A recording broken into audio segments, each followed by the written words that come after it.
guy's going to be some senator one day.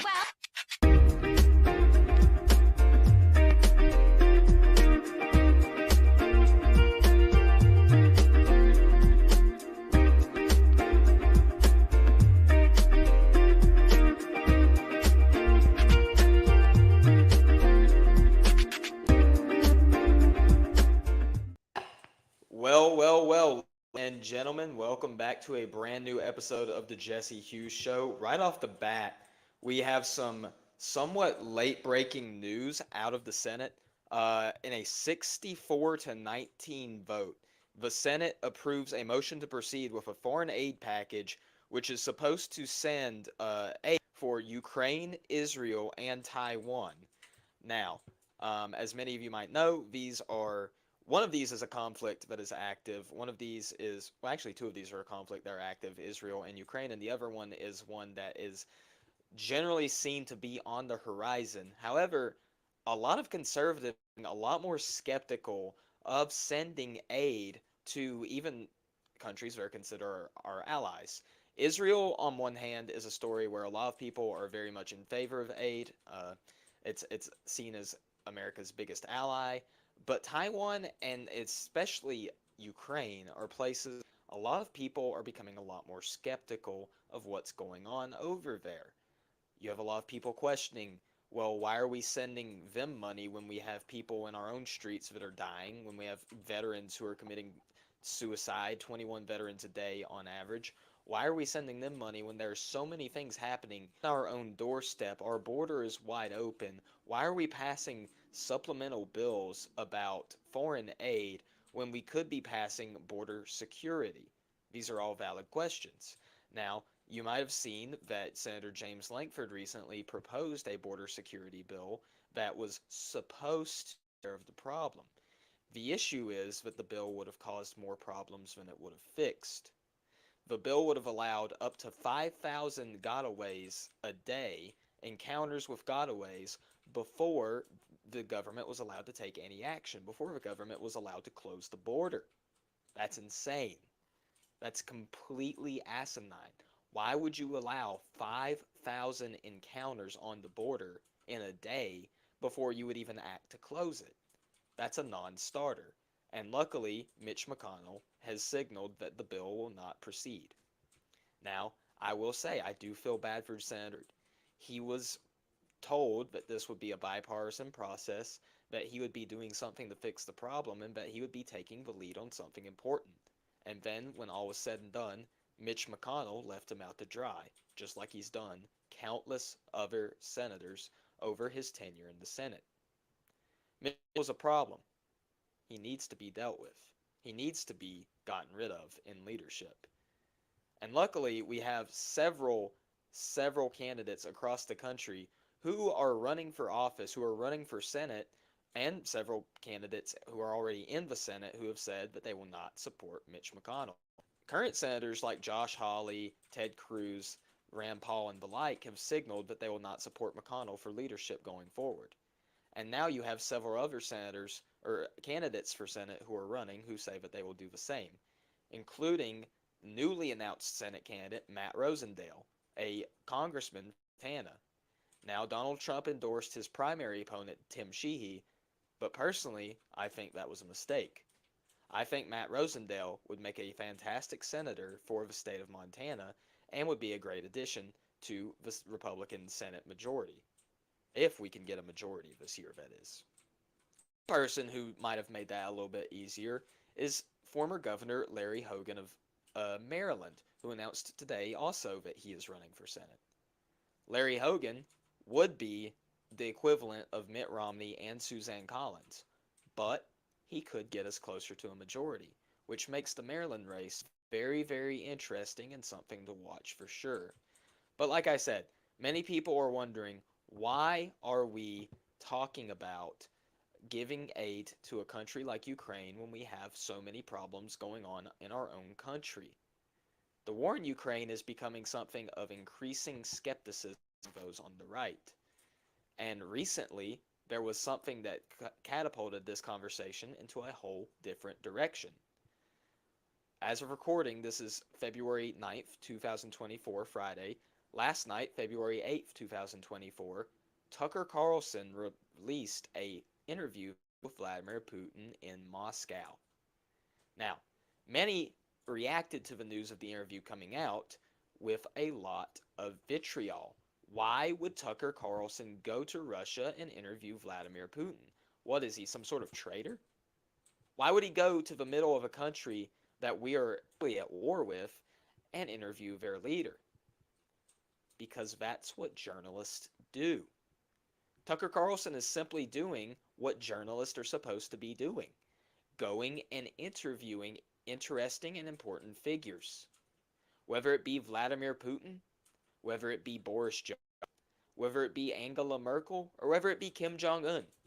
A journalist should seek to go out and to interview figures who are highly significant to world events and who hold influence. Vladimir Putin holds influence. 15 years ago, if Carlson would have went out and done what he did yesterday, he would be winning awards. But what happened?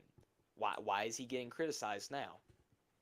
It's because the media does not want you to know the truth. I'm not saying that Vladimir Putin tells the truth. Vladimir Putin very well could have lied in many places in that interview, and there are a few places where I think he might have. But the truth is always somewhere within the middle of two narratives. For the last 2 years, we've only heard the Ukrainian side of the story. That's the only narrative that's been acceptable to hear.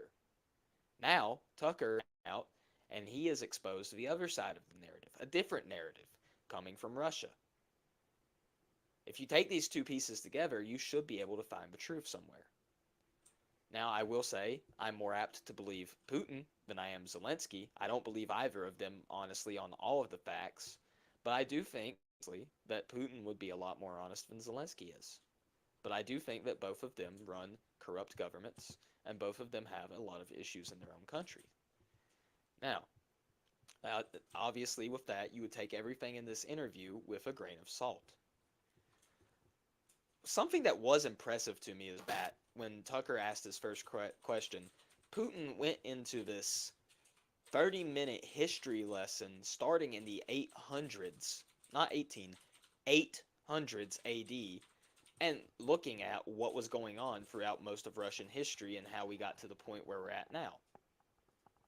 Do you know any Americans that could recall our history going back to Jamestown? Do you know many? Now, I'm not saying that the average Russian could go out and do that, but it is still a striking difference that we have a leader here in the United States who is very often accused of having dementia, whereas they have a leader who is incredibly intelligent and can rattle off thousands of years of history like it's nothing. That's highly impressive. Highly impressive. I'm a history major. I don't even know if I could do that. I could go back through the history of the church and look at important highlights, but I couldn't rattle off random facts, names, and dates like they were nothing, and yet Vladimir Putin could. And of course, maybe he got one or two details wrong here or there, but you're only human. You're not going to get everything right? That's what I figure. But it was very, very striking, and it also, to me, it struck a chord with how the differences between how Westerners here in the United States view the world and how Russians and Easterners and a lot of people in Eastern Europe and Russia and Asia view the world. We tend to look at things in a very narrow scope. We look at the immediate. We look at, okay, what just happened, what is about to happen or what might be about to happen, what's going on now. That's all we focus on. It's not very often. It's only in the rare circumstance in some debates that you hear people appeal farther back than 100 or 200 years ago.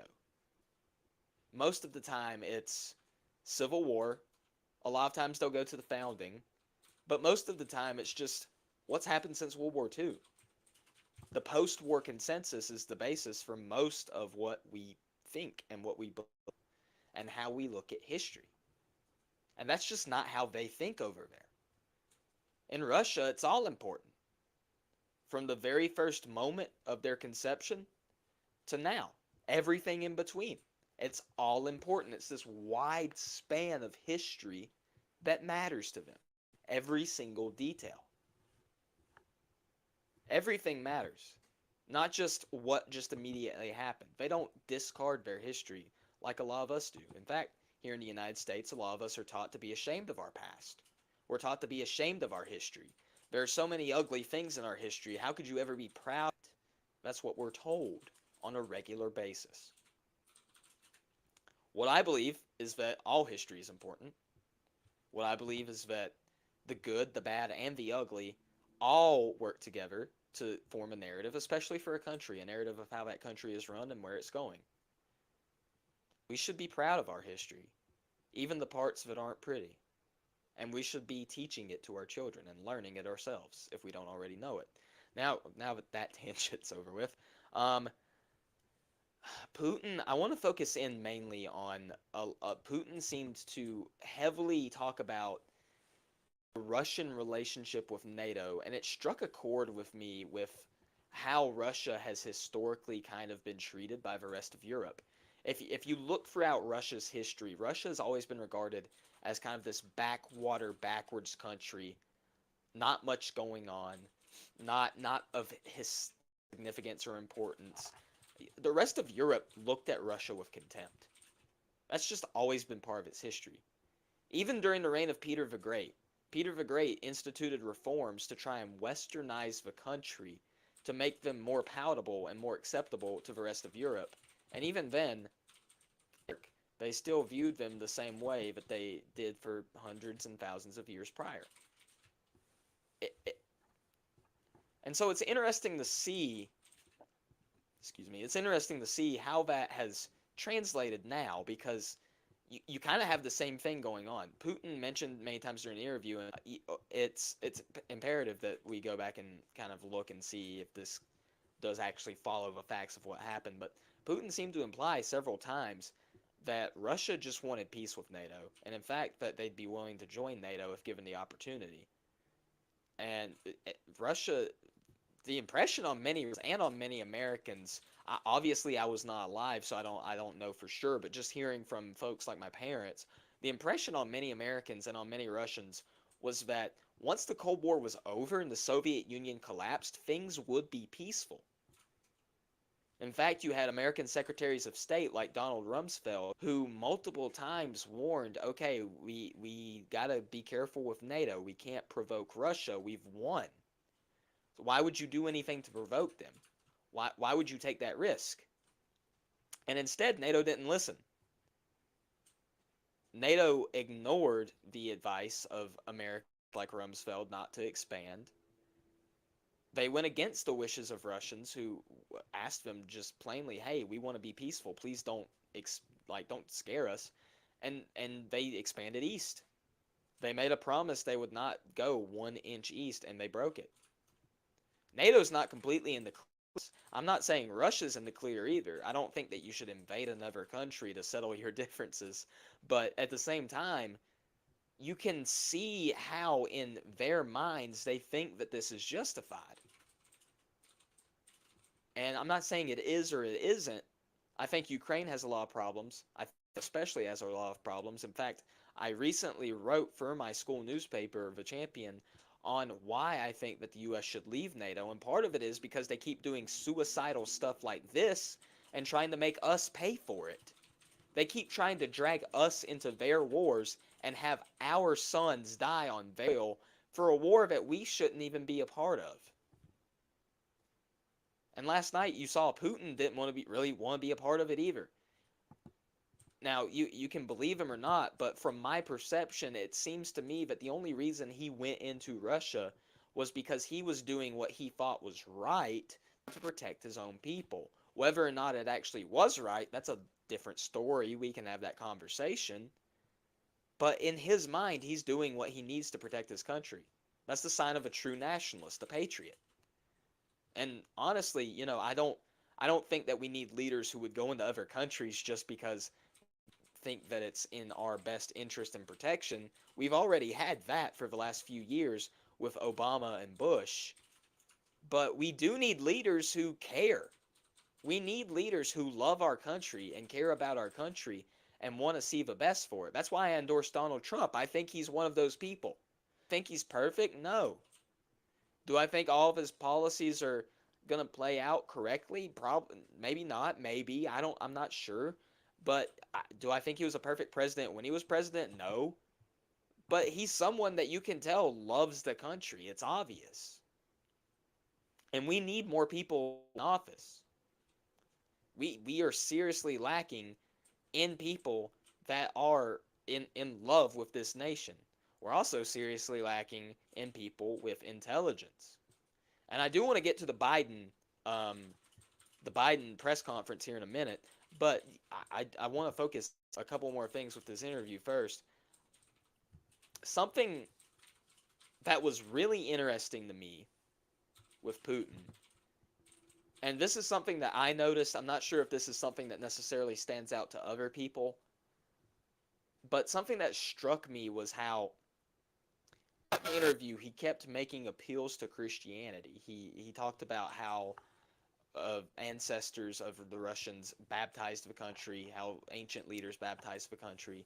He kept talking about how Christianity was an important part of the social and cultural part of Russia, especially Orthodoxy. And it was very, very interesting to see him.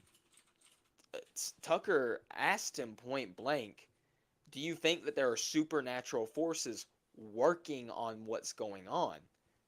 Essentially, in my mind, that question was, well, do you recognize the sovereign God in what's going on in all of this? Because you and I, we know God is sovereign over all human affairs. But Putin denied that. He said that the only things that were working on the country were the laws of nature. What? I understand that that Eastern Orthodoxy has a much different theological system and view than Protestantism, especially Reformed Protestantism, like what I follow.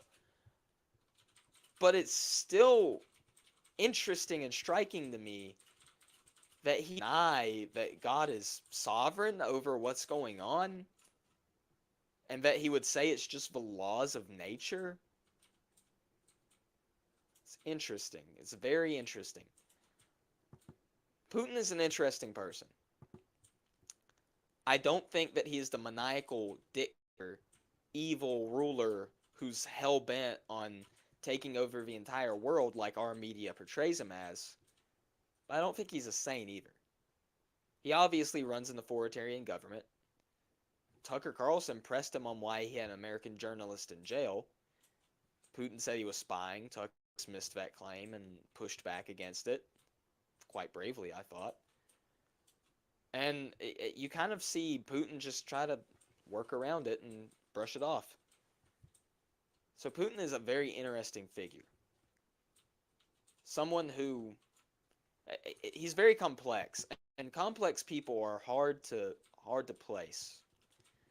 Especially in a world now where we have a lot of people who aren't that complex. They're very shallow. Most of the people that you and I know today are very shallow people. Putin doesn't fit that description. There's something more going on here. And it'll be interesting to see how this interview ages and what comes out of this in the long run.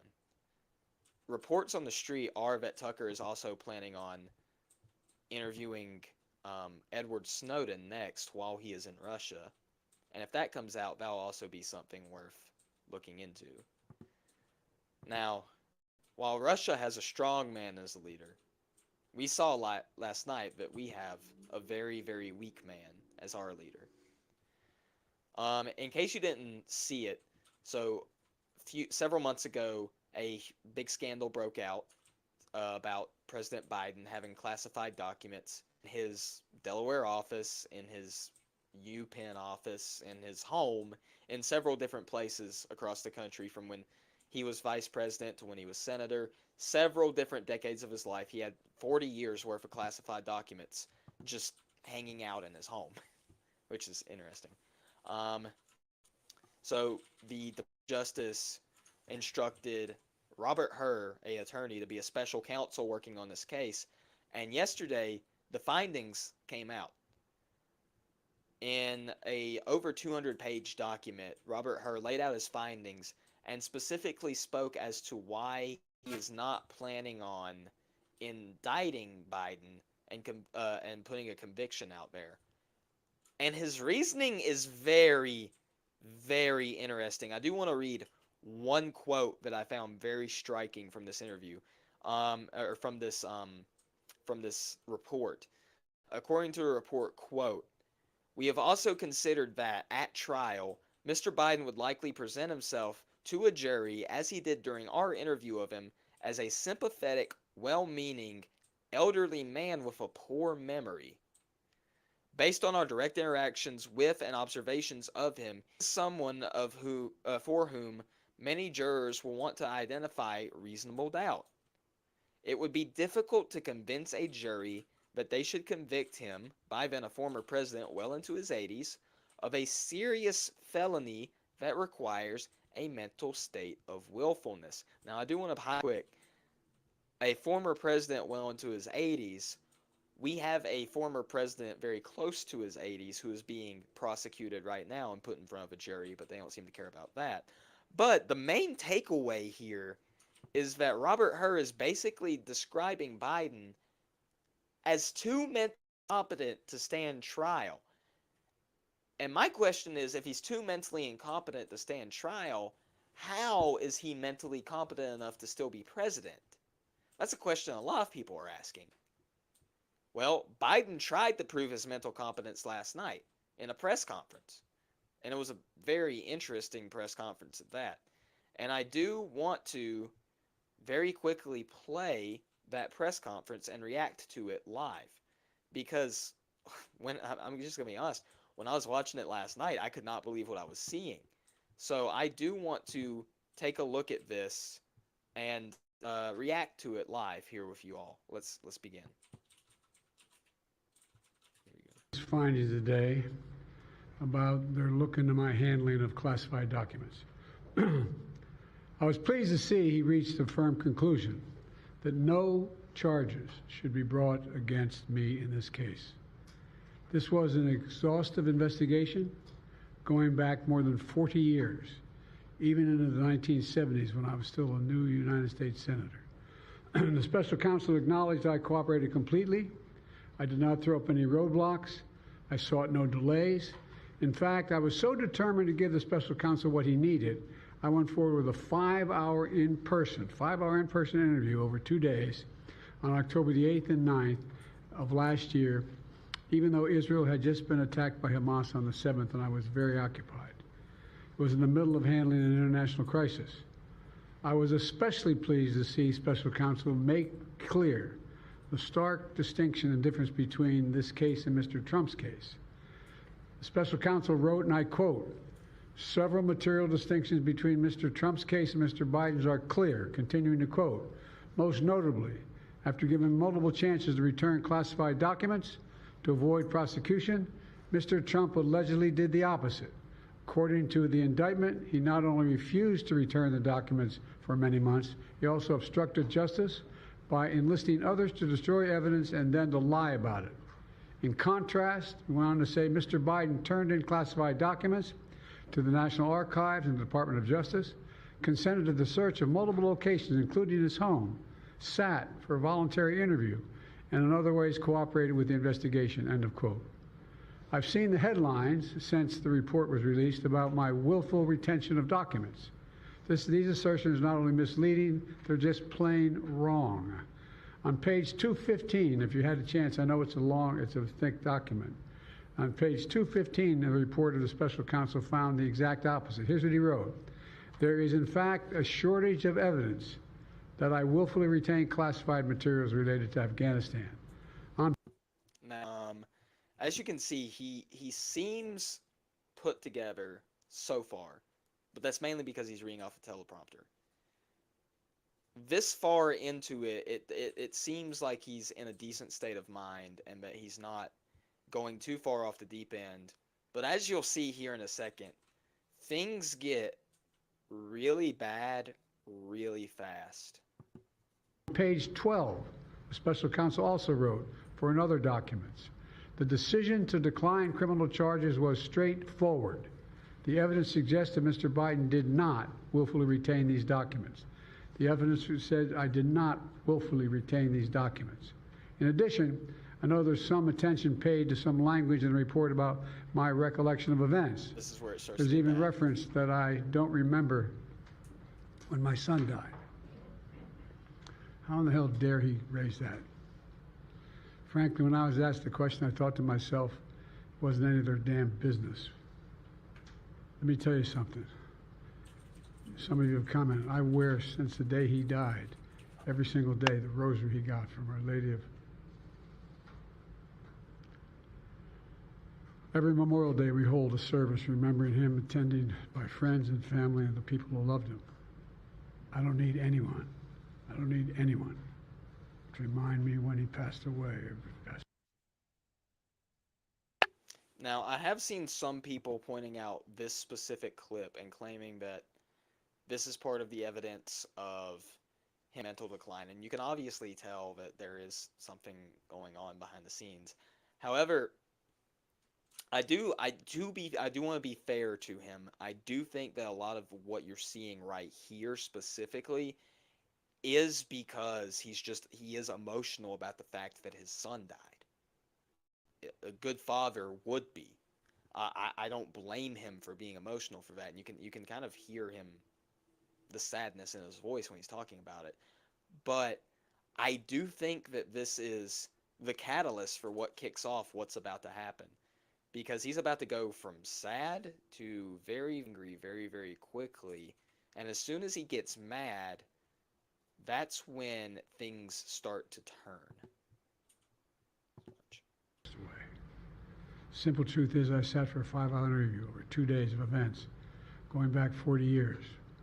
At the same time I was managing an international crisis, their task was to make a decision about whether to move forward with charges in this case. That's their decision to make. That's the counsel's decision to make. That's his job. And they decided not to move forward. For any extraneous commentary, they don't know what they're talking about. It has no place in this report. The bottom line is the matter is now closed. I'm going to continue what I've always focused on, my job of being President of the United States of America. Now, thank you, and I'll take some questions. President Biden, something the special counsel said in his report is that one of the reasons you were not charged is because, in his description, you are a well-meaning elderly man with a poor memory. I'm well-meaning, and I'm an elderly man, and I know what the hell I'm doing. I've been president, and I put this country back on its feet. I don't need his recommendation. It's totally out. How bad is your memory, and can you continue as president?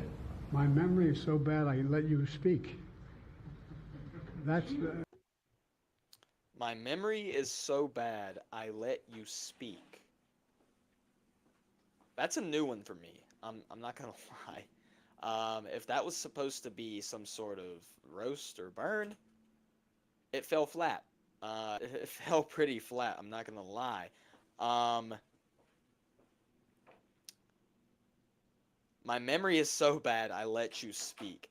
I don't even know what he's actually trying to go for with that quote, if I'm being honest. It's very... Let's just continue. that's Do you feel my your memory has gotten worse, Mr. No, President? my memory is not good. My memory is fine. My No, it's memory. not. Take a look at what I've done since I become president. None of you thought I could pass any of the things I got passed. How'd that happen? You know, I guess I just forgot what was going on. Mr. President. To be fair to Biden, not gotten much passed. That's not being fair, but not much has gotten passed. He got a bipartisan infrastructure bill, which really didn't do much. I don't even remember if that actually passed or not. There have not been many at all achievements of Biden's presidency, if we're being completely honest here. They've had some messaging wins with some bills that have gone through the House or gone through the Senate, but didn't get passed in the other chamber. But largely, Biden hasn't really, he hasn't really had any victories. I don't know what he's talking about here. He hasn't gotten much legislation passed. He hasn't gotten much done as president.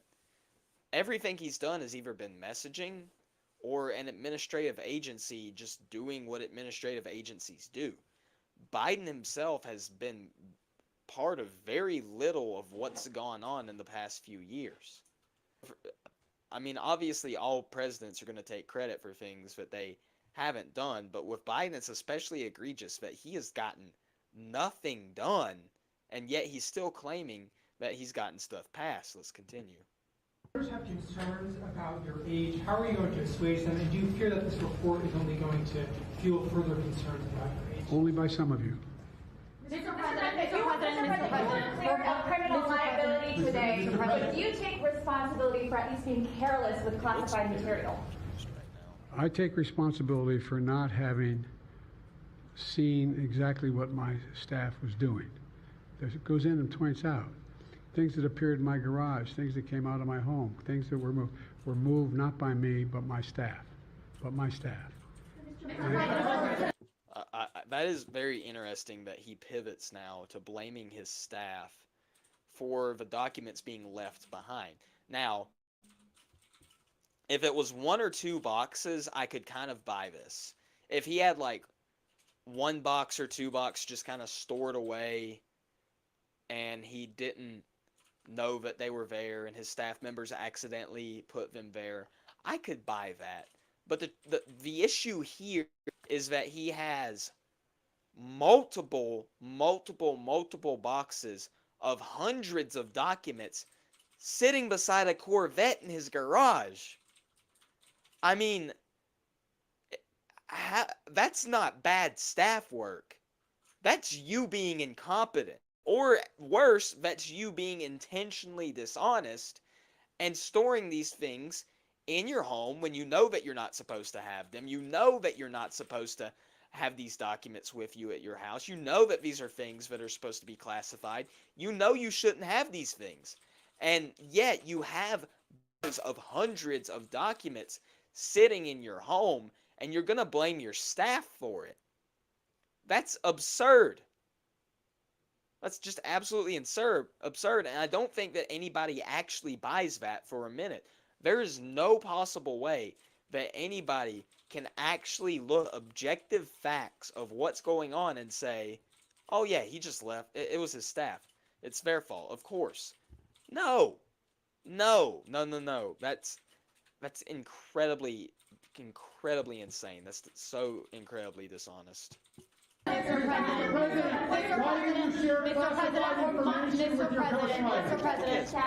President, for months when you were asked about your age, you would respond with the words, "Watch me." Many American people have been watching, and they have expressed concerns about your age. That is your judgment. That is your judgment. And look at how it's shocking that when he gets pressed on something like this, that he just gets angry. It's interesting. It's not the judgment of the press. They express concerns about your mental acuity. They say.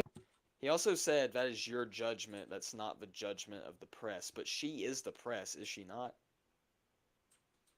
Someone correct me if I'm wrong here, but she is the press, right? That you are too old.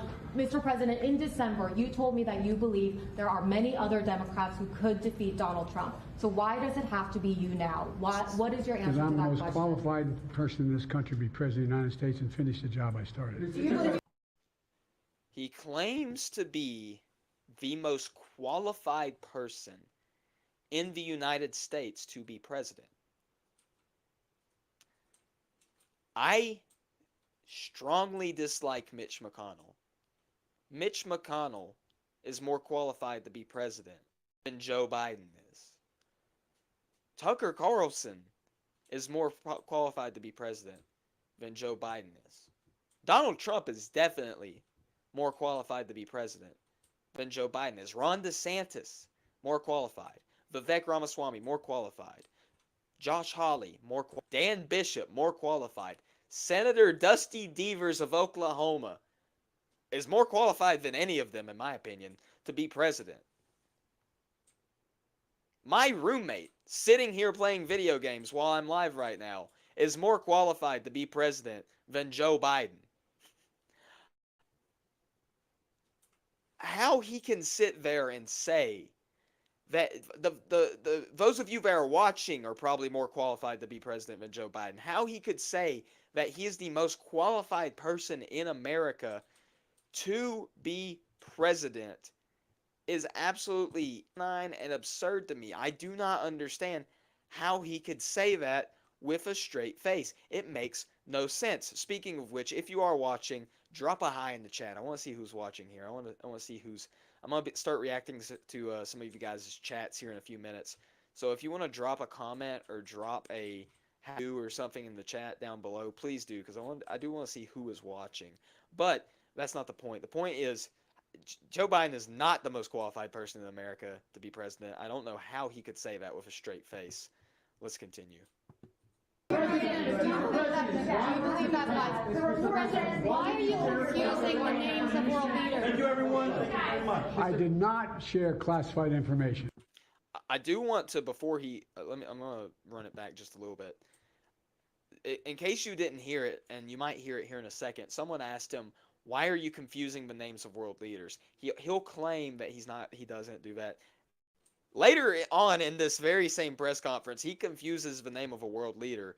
It's very funny that this question was asked when it was, but we'll continue. Could defeat Donald Trump. So why does it have to be you now? What is your answer to that question? Because I'm the most qualified person in this country to be president of the United now. States and finish the job I started. Do you believe that? Why are you confusing the names of world leaders? Thank you, everyone. Thank you very much. I did not share classified information. I did not share it. With your ghostwriter. With my ghostwriter, I did not. Guarantee you did not. But the special counsel said in the no, report he that he did not say that. Okay. He did not say that. But Mr. President, one of the... Let me answer your question. The fact of the matter is, what I didn't want repeated, I didn't want him to know, and I didn't read it to him, was I had written a long memorandum to President Obama why we should not be in Afghanistan. And I was of this multiple pages. And so what I was referring to, I said classified. I should have said should be private, because it was a contact between the president and the vice president as to what was going on. That's what it is referring to. It was not classified information in that document. That was not classified.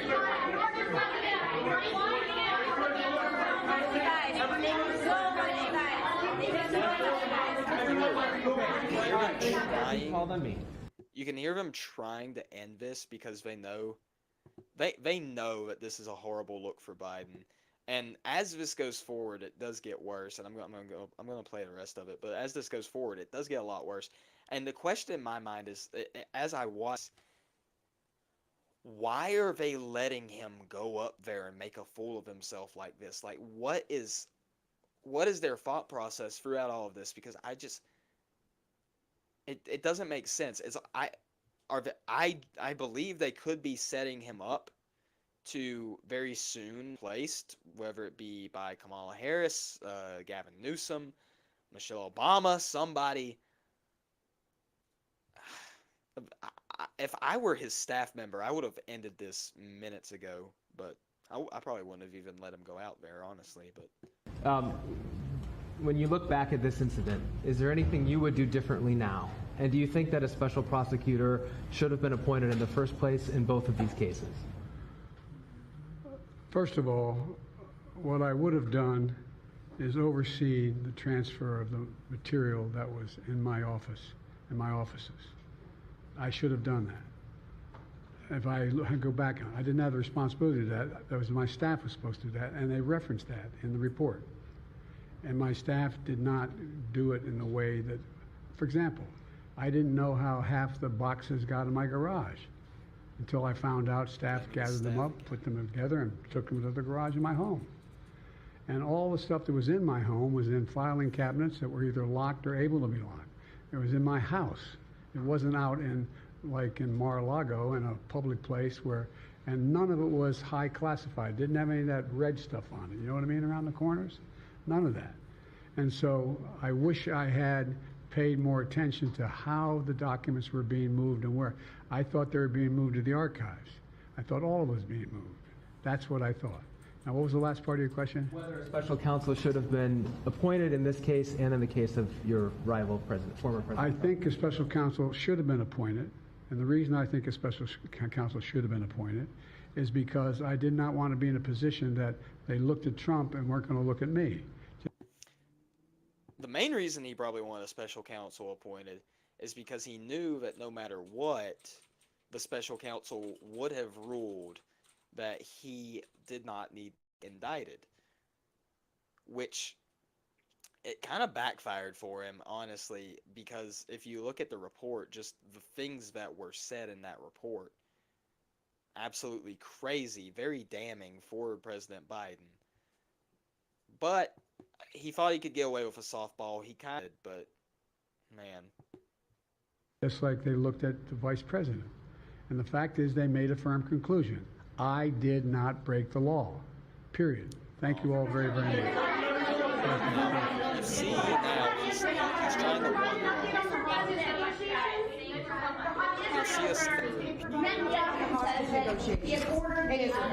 The hostage negotiation, look. All right, and here's that question about Israel, and now he's coming back to the podium, which is a very big mistake. I'm of the view, Watch what happens as you next. know, that the conduct of the response in Gaza, in the Gaza Strip, has been over the top. I think that, as you know, initially, the president of Mexico, Sisi, did not want to open up the gate to allow humanitarian material to get in. The president of Mexico apparently now shares a border with Gaza. In case you weren't sure who he's talking about, he was referencing the president of Egypt.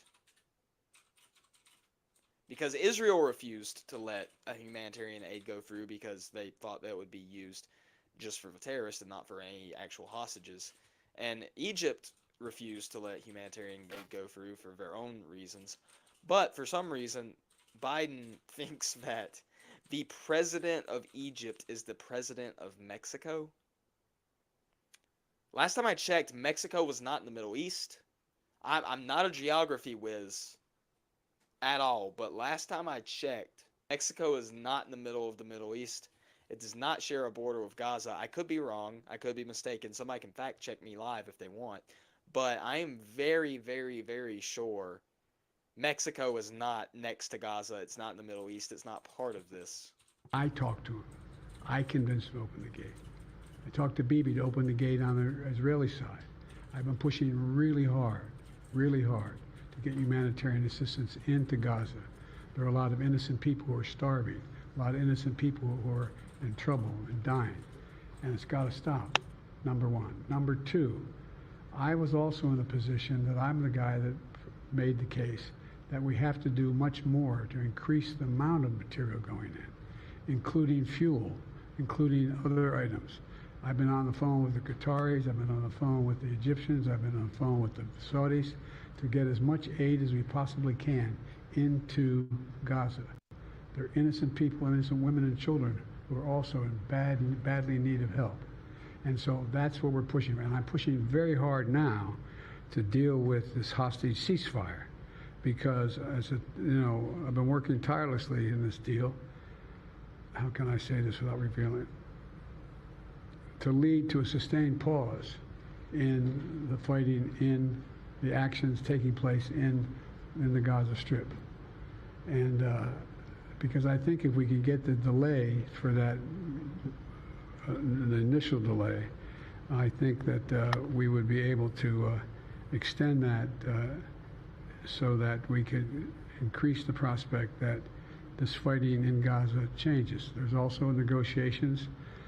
You may recall, in the very beginning, right before Hamas attacked, I was in contact with the Saudis and others to work out a deal where they would recognize Israel's right to exist, make them part of the Middle East, recognize them fully in return for certain things that the United States would commit to do.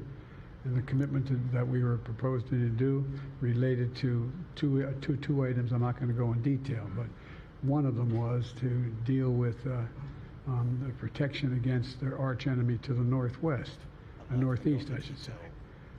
The second one, by providing ammunition and material for them to defend themselves.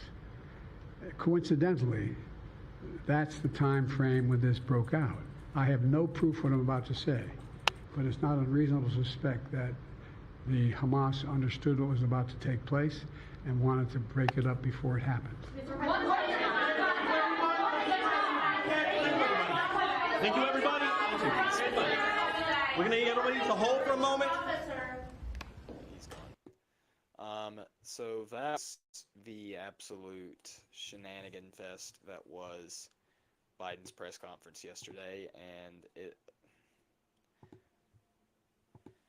I don't even know who thought that was a good idea to let him go out there and do that. That was something else.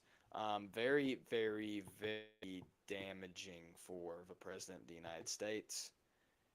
Something very, just overall, just a bad press conference full of half-truths, mistruths, and a lot of confusion, especially with Biden.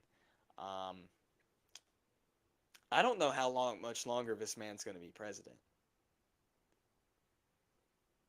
At this rate, he's going to lose the election. At this rate, he very well could have the 25th Amendment invoked on him. I don't know how likely that actually will take place to occur. Something's going to happen to this man. He's not going to... Even if he stays in the race somehow and he wins somehow, Joe Biden will not be president in 2025. He will die in office. He will be kicked out of office by his cabinet, or he'll announce that he's resigning or deciding not to continue his run for re-election. One of those things is bound to happen. I don't know how longer he can stay in this position like this. It's insane. I just don't understand how anyone on his team thought it was a good idea for him to go out there and make a fool of himself like that and trying to set him up for failure. That's the only thing that makes sense in my mind, is that they're specifically trying to put him in a situation to make him look like a fool, more than he already does, so that they can justify getting rid of him. That's the only thing that makes sense about this. They put him out there like that if it wasn't for the fact that they're just trying to justify getting rid of him. I don't understand it. If somebody gets it, please let me know. I don't get it. I just don't get it. We're gonna switch gears here a little bit, and we're gonna talk about the Nevada primary that just happened. Now, this is a very, very interesting primary for a reason. For some reason that I tried looking into, but I couldn't find a lot of information about, Nevada does their primaries in a weird way where there's a primary and there's a caucus that happens simultaneously. One takes place one day, the next takes place the next day. And you can opt to be in either the caucus or the primary, but you can't be in both. So Donald Trump, and the caucus is the only one. The caucus is the only one that gets you delegates. So Donald Trump opted to go to the caucus. Nikki Haley opted to go to the primary. Donald Trump took that smart move, in my opinion. And Nikki Haley, that was actually kind of a political... It would have been a political savvy move had not Nikki Haley lost to literally. Nikki Haley, in the primary, got 30.6% of the vote. You know who got 63.3% of the vote? None of these candidates. The option for none of these candidates got 2/3 of the vote that Nikki Haley did. What? I've never seen anything like that before. None of these candidates won. Nikki Haley lost to nobody. How embarrassing is that? That's insane. She lost to no one. Nikki Haley literally lost to no one. And yet she claims that she's the only one that can beat Joe Biden? You can't even beat anybody. She beat Donald Trump. It's not going to work. She's going to lose this primary. She needs to drop out now and stop wasting resources. But not only can she not beat Donald Trump, she can't beat anybody. She can't beat no one. No one won. None of these candidates won. It's insane. I actually cannot believe that that's real. And yet it is. None of these candidates won the race. Meanwhile, in the caucus, Ryan Binkley, who not many people have talked about, had a chance to make a name for himself. And unfortunately for him, because while I don't think that he is a good candidate for the presidential election, and I don't think that he would have beaten Trump anyway, he seems like a good guy. He seems like a smart guy. And he seems like he would be a good political figure. And he had a chance to make a decent name for himself, and he did make a name for himself in this primary, but not for the reason that he wanted. Instead, he made a name for himself by losing to Donald Trump, who won the caucus with 99% of the vote. 99.1% to be exact. I think Ryan Binkley only got 0.1%, and the other percentage points, or he might have gotten like 0.4, and the other percentage points were distributed amongst other candidates on the ballot. But it's striking, it's incredible that Trump won by such a large margin, and nobody was expecting it. I mean, I wouldn't say nobody was expecting it, but it is incredibly striking that this was Binkley's shot, man, and it just did not work out for him. I think he is close to done. I have not seen any news about him dropping out. He may have already dropped out. I don't know. In fact, I'm going to check that real time right now. Ryan Binkley, he still might be in the race.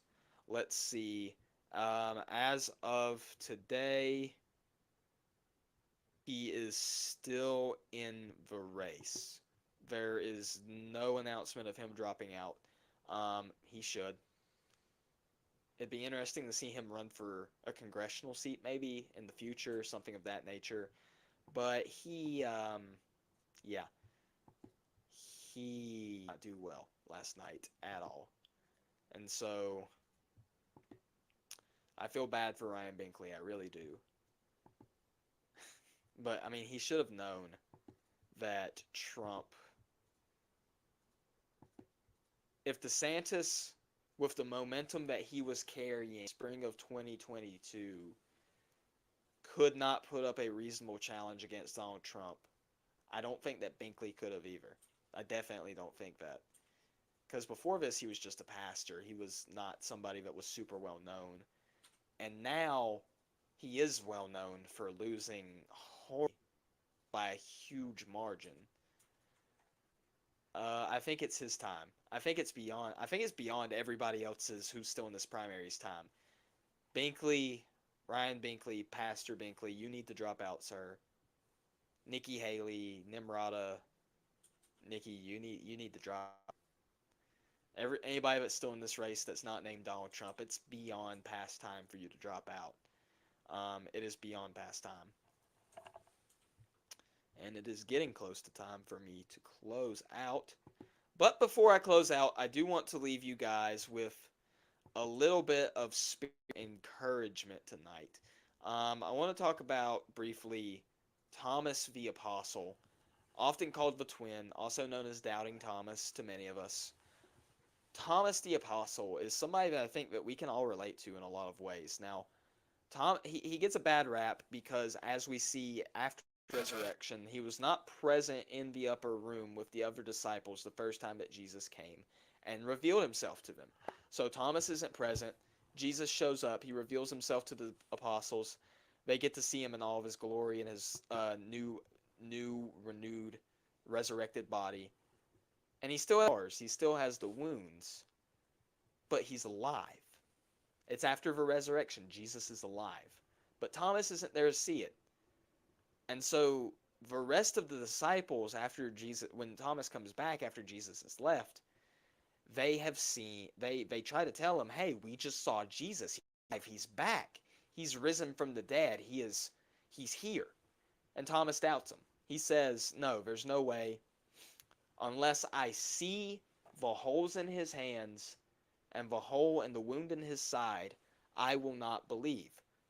And a lot of us, we look at that and we immediately jump on Thomas for doubting. And we see Jesus comes back to the room again with Thomas is present, and Jesus lets Thomas touch his hands, lets Thomas see the wound in his side, and Jesus talks to him about, you believe because you have seen. Blessed are those who have not seen and yet still believe, referring to us, you and I, because we haven't seen Jesus. I haven't seen Jesus, and yet I still put my faith in him. I still believe.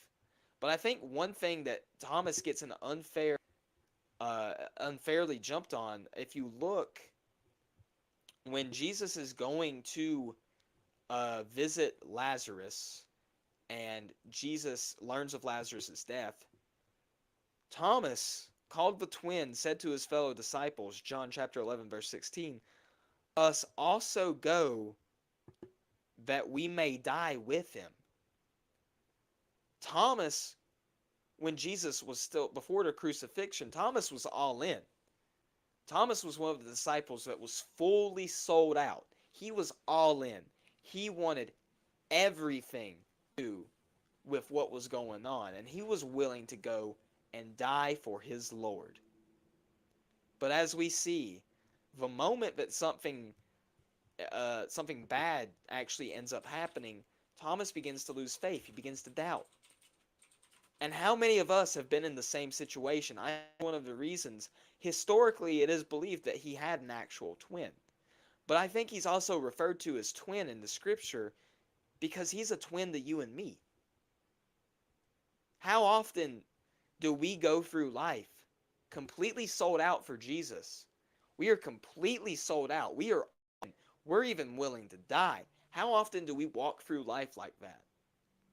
And then the moment that something rocks our world and rocks our faith, we begin to doubt. We begin to end up like Thomas.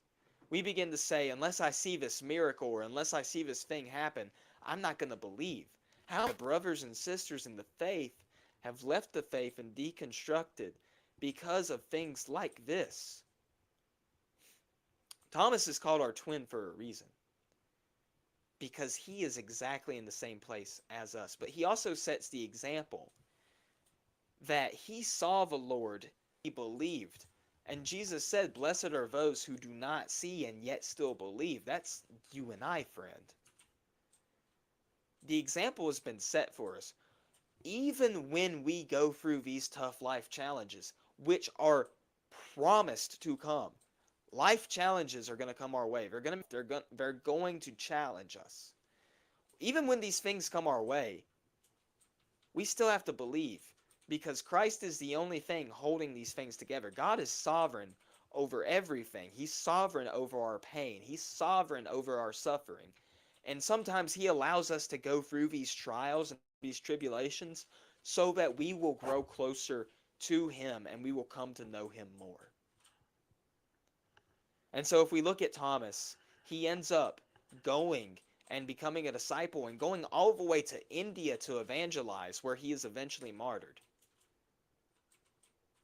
The encouragement I want to leave you is that even when the storms and the trials come, Christ is still Lord. He's still on the throne. He is still sovereign over all of our human affairs, and we still need to look to him no matter what. I hope that you will enjoy that. I hope that you will find comfort in that. I hope that, as Charles Spurgeon said, that God's sovereignty is the pillow upon which you can rest your head, and you can lay your head and find rest. I hope that for you, and I would hope that for me. Well, thank you guys so much for tuning in today. It's been a lovely evening. I've enjoyed talking with you guys. I've enjoyed being here. Please go to my YouTube channel and subscribe. Please go to my Twitter, to my X account. I'm going to put this back up. Please go there at jhughes1776. Please go subscribe. Please go follow me on Twitter. Please share this with your friends and family, whether it be this full podcast, which will be coming out on Spotify very soon, the audio, the video here on YouTube, and on. Please share this with your friends. I'm also going to be releasing clips. Please subscribe. Keep a lookout for those clips. Share those with your friends and family. If there's something, especially in a particular segment that I said that you particularly liked, please go share that. Please like this video on YouTube. Give me a retweet on Twitter. Thank you guys so much. God bless you. God loves you, and so do I. I hope you guys have a wonderful, wonderful rest of your weekend. Thank you.